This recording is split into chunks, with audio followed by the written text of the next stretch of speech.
You have some time to look at questions 15 to 20.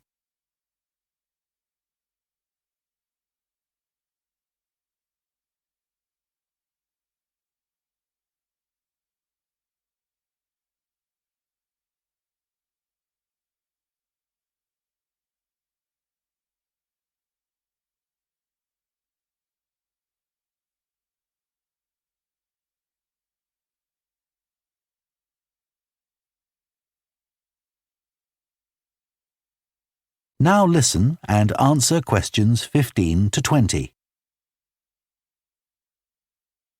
So next on the agenda is proposals for improvements to the recreation ground.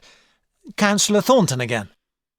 Well, since we managed to extend the recreation ground, we've spent some time talking to local people about how it could be made a more attractive and useful space. If you have a look at the map up on the screen, you can see the river up in the north and the community hall near the entrance from the road. At present, cars can park between the community hall and that line of trees to the east, but this is quite dangerous for pedestrians, so we're suggesting a new car park on the opposite side of the community hall, right next to it. We also have a new location for the cricket pitch. As we've now purchased additional space to the east of the recreation ground, beyond the trees, we plan to move it away from its current location, which is rather near the road, into this new area beyond the line of trees. This means there's less danger of stray balls hitting cars or pedestrians. We've got plans for a children's playground, which will be accessible by a footpath from the community hall and will be alongside the river. We'd originally thought of having it close to the road, but we think this will be a more attractive location.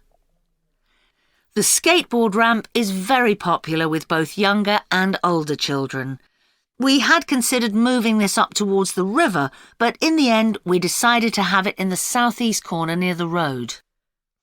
The pavilion is very well used at present by both football players and cricketers.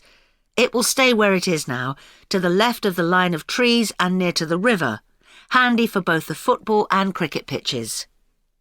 And finally, we'll be getting a new notice board for local information, and that will be directly on people's right as they go from the road into the recreation ground.